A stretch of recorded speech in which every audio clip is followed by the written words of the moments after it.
Hey, Adam McClory here with Off Grid on the Palouse. Another nice day here in the middle of the summer, July 12th, 2026.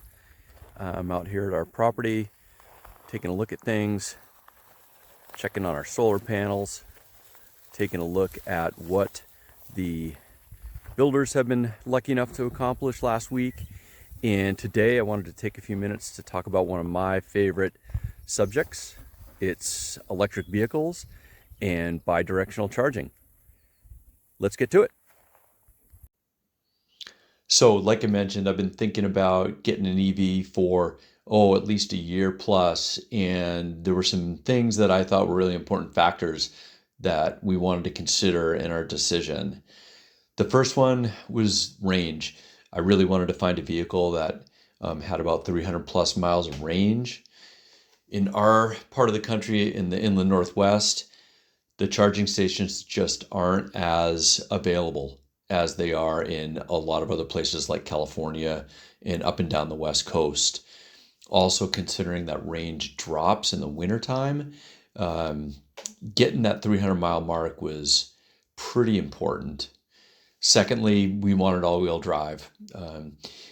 We don't on average get as much snow as there was in this area a few decades ago. We still do get snow, and we want that security that comes with having all-wheel drive available.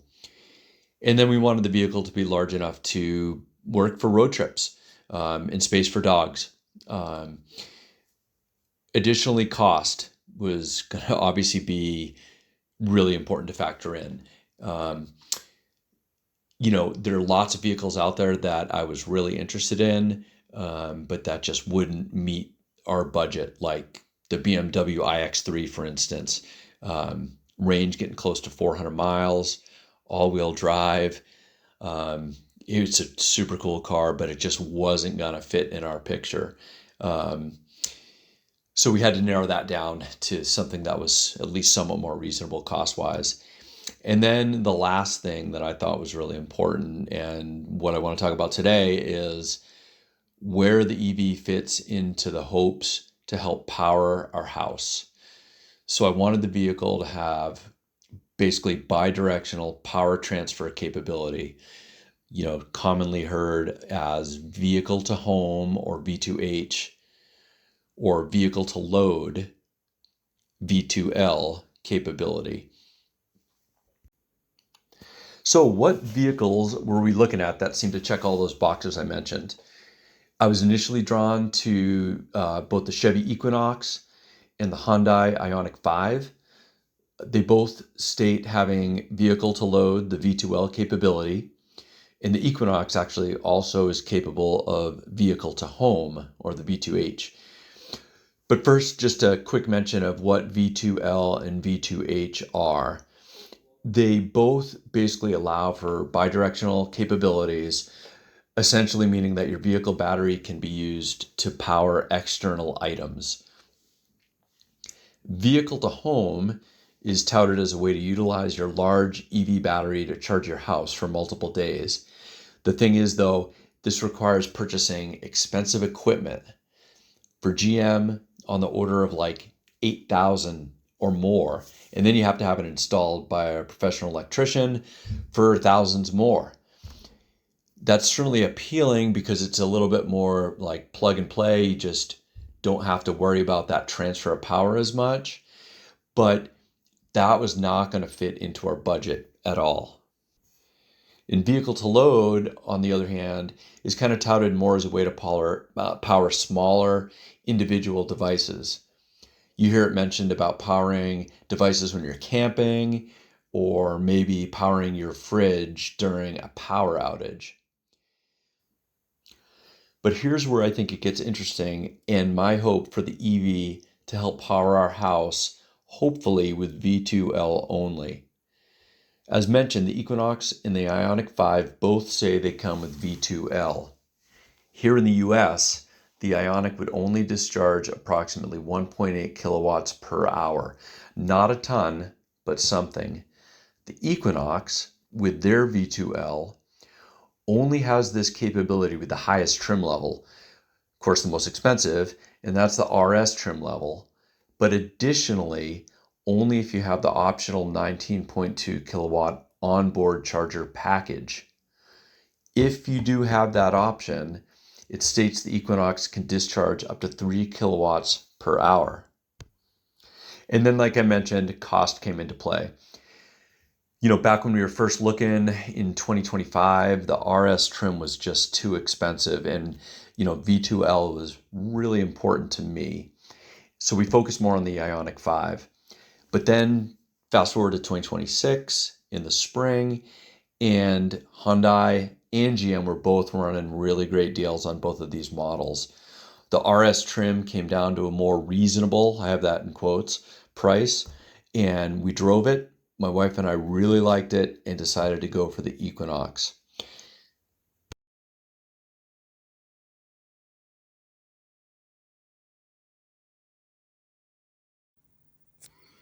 Okay, the directions say that the vehicle needs to be in park or neutral.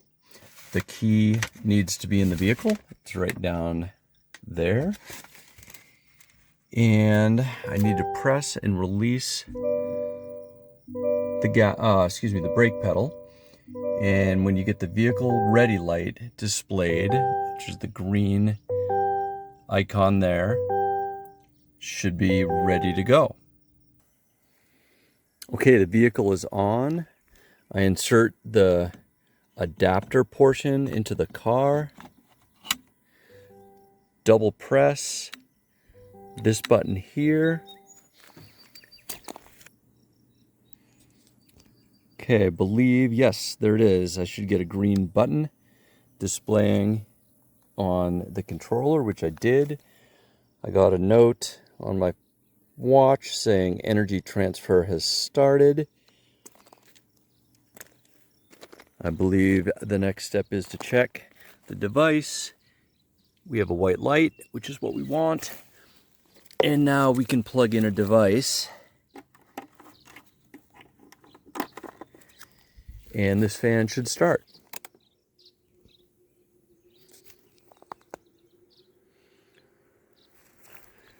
So third try, it's working. Third try in a row. What I also noticed, we should see on the dash, and again, it might be really difficult, but you might be able to notice a 1 kilowatt number being shown on the display, which is indicating the transfer of 1 kilowatt hour from the vehicle to any external devices. Let's let this run for a little bit and come back and check it out.